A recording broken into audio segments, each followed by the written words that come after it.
आज बिल्कुल देखिए, अगर पुराने रिकॉर्ड्स पर जब आप जाएंगे तो आम आदमी पार्टी जब भी कुछ इस तरीके की बातें करती है कि बड़ा खुलासा करेगी, हालांकि निकलता वही सब चीजें जो पुराने पब्लिक डोमेन में है। लेकिन आतिशी की मुश्किलें किस कदर बढ़ सकती है उसका अंदाजा आप इस लिहाज से लगाइए। विजय नायर महत्वपूर्ण कड़ी इस पूरे शराब घोटाले में। तिहाड़ की जेल नंबर 4 में विजय नायर बंद है। विजय नायर वो शख्स है जो साउथ लॉबी को दिल्ली लेकर आया था।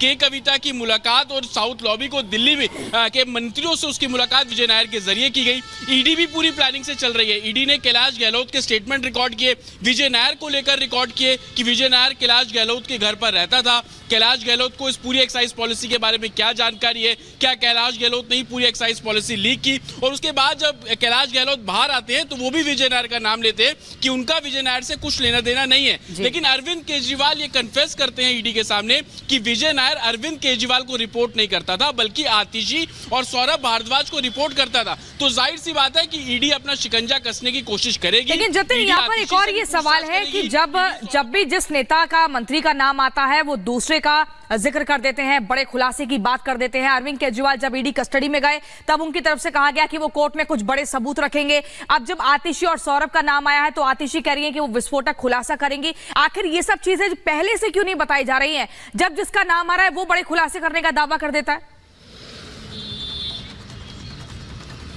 आज बिल्कुल देखिए, और यही ईडी इन्वेस्टिगेशन भी कहती है कि जब आपसे शुरुआत में पूछा जा रहा था कि कौन कौन लोग इसमें शामिल है तो कोई भी सामने नहीं आया। लेकिन जैसे ही इन्वेस्टिगेशन शुरू हुई, ईडी लगातार ये बोल रही थी कि अरविंद केजरीवाल से पूछताछ करना क्यों बेहद महत्वपूर्ण है। और यही कारण था कि 9 सम्मन दिए गए, लेकिन अरविंद केजरीवाल ने स्किप किया। बाद में ईडी की टीम अरविंद केजरीवाल के घर गई, 2 घंटे पूछताछ की, उसके बाद गिरफ्तारी कर ली गई। अरविंद केजरीवाल की गिरफ्तारी के बाद ही आतिशी और सौरभ भारद्वाज का नाम सामने आया। अरविंद केजरीवाल की गिरफ्तारी के बाद ही कैलाश गहलोत को सम्मन भेजे गए और वो दूसरे सम्मन पर ईडी के सामने पेश हो जाते हैं। 5 घंटे उनसे पूछताछ हुई। तो आप इसी से अंदाजा लगाइए कि 2021 में जब ये पूरी एक्साइज पॉलिसी बनी, उस समय जो भी ग्रुप ऑफ मिनिस्टर्स में लोग थे उनको एक्साइज पॉलिसी के बारे में क्या कुछ जानकारी। और ईडी सोर्सेज ये बताते हैं कि जब भी वो पूछताछ करते हैं तो पैरामीटर्स को आगे बढ़ाकर पूछताछ करते हैं। जो भी सबूत उनके पास है उनको कन्फ्रंट कराया जाता है। और यही कारण था कि 10 दिन की ईडी कस्टडी में अरविंद केजरीवाल से वो सभी सवाल पूछे गए, चाहे वो के कविता के दिए हुए स्टेटमेंट हो, विजय नायर के दिए हुए स्टेटमेंट हो, सी अरविंद के दिए हुए स्टेटमेंट हो।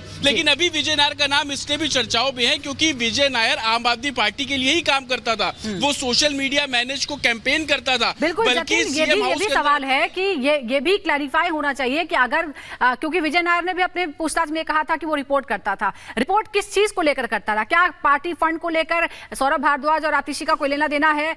चलिए, सभी पत्रकार साथियों को नमस्कार।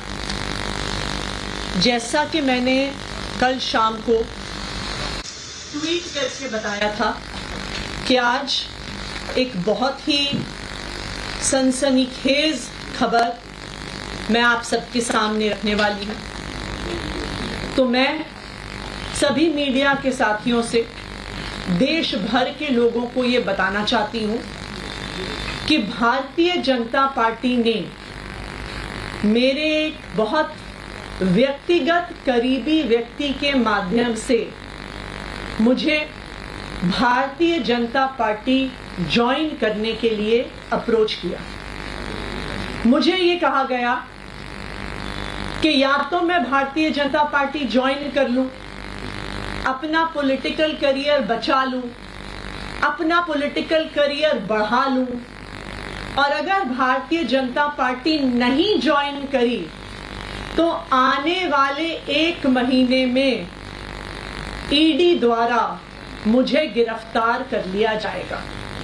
ये एक मेरे बहुत करीबी व्यक्ति के माध्यम से मुझे बताया गया।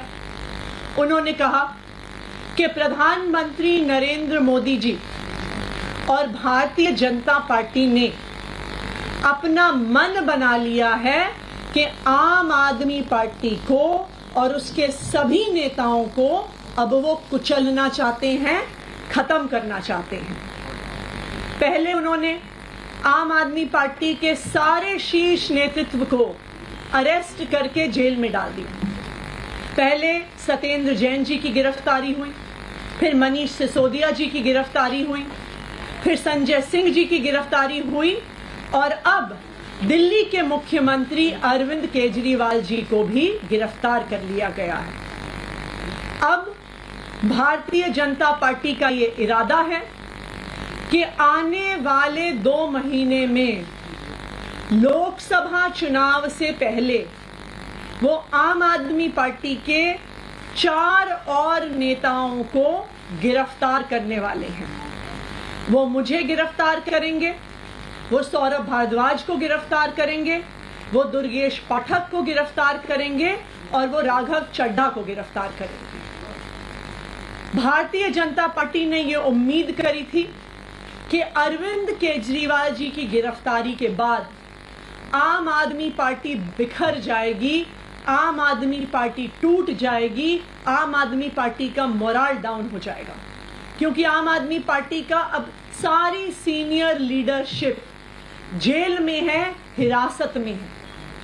लेकिन संडे की रामलीला मैदान की रैली के बाद, जहां पे दिल्ली भर और देश भर से लाखों लोग आए, पिछले 10 दिन से आम आदमी पार्टी के सड़क पर चल रहे संघर्ष के बाद अब भारतीय जनता पार्टी को लगता है कि आम आदमी पार्टी के टॉप 4 लीडर्स को गिरफ्तार करना काफी नहीं था। अब आने वाले समय में अगले बड़े 4 नेताओं को जेल में डाला जाएगा।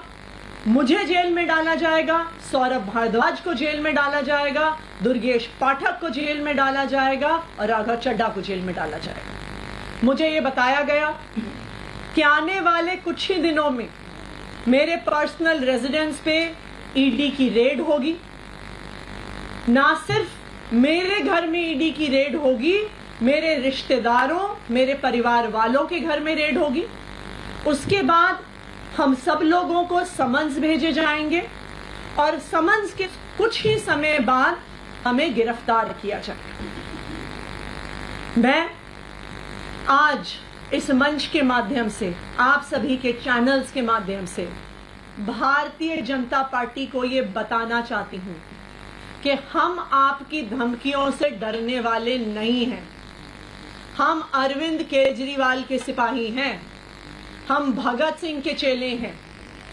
जब तक आम आदमी पार्टी के हर नेता, हर विधायक, हर कार्यकर्ता में आखिरी सांस तक बची है, तो हम अरविंद केजरीवाल जी के नेतृत्व में इस देश को बचाने के लिए, इस देश के संविधान को बचाने के लिए, इस देश के लोगों को एक बेहतर जिंदगी देने के लिए काम करते रहेंगे।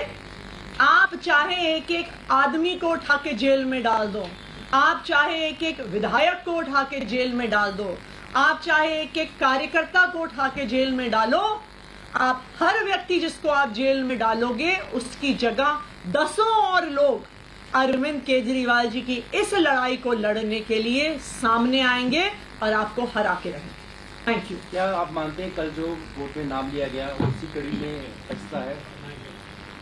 देखिए, ये बिल्कुल संभव है, क्योंकि कल जो ईडी ने सौरभ भारद्वाज जी और मेरा नाम कोर्ट में लिया, वो एक ऐसे बयान के आधार पर लिया जो बयान ईडी और सीबीआई के पास 1.5 साल से मौजूद है।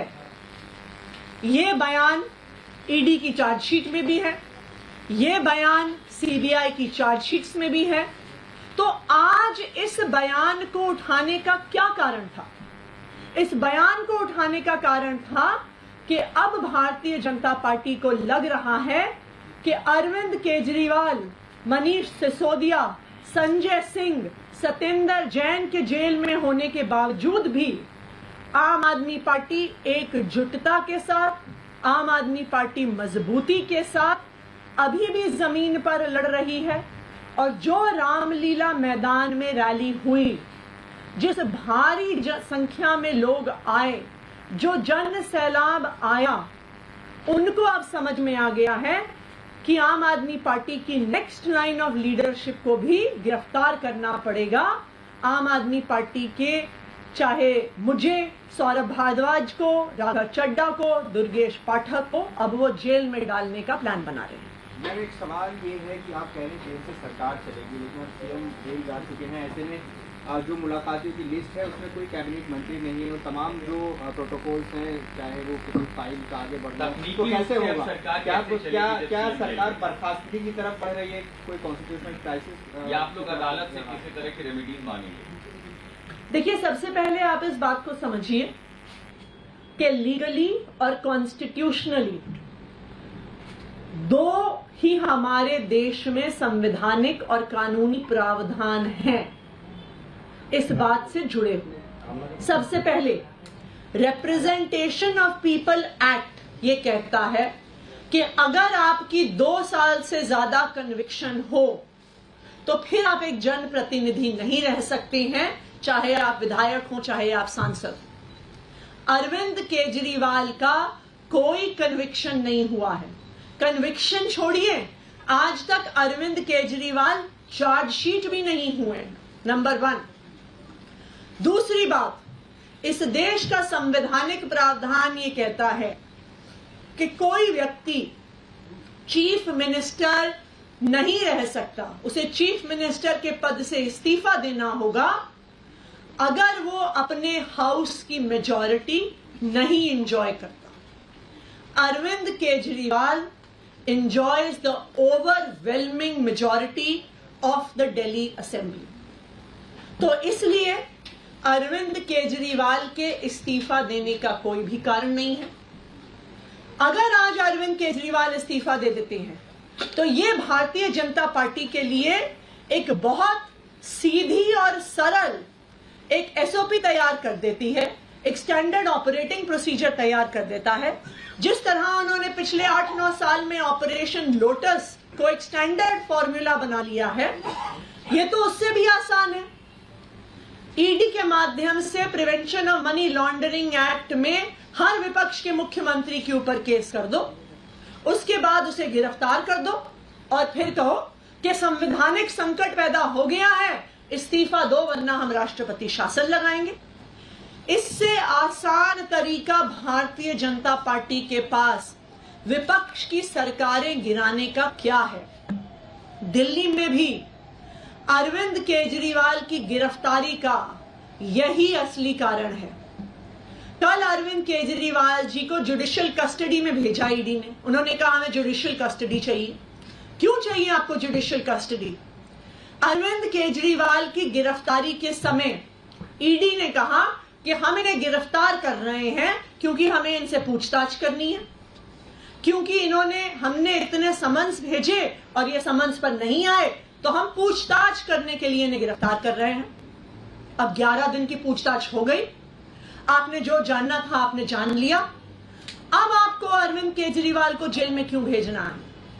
इसलिए भेजना है क्योंकि इस गिरफ्तारी के 2 ही मकसद थे। इस गिरफ्तारी का पहला मकसद था अरविंद केजरीवाल को चुनाव के दौरान कैंपेन करने से रोकना और दूसरा मकसद था कि दिल्ली की चुनी हुई सरकार, दिल्ली की चुनी हुई लोकप्रिय सरकार को गिरा देना, राष्ट्रपति शासन लगाना और फिर चोर दरवाजे से भारतीय जनता पार्टी की सरकार बनाना। Thank you.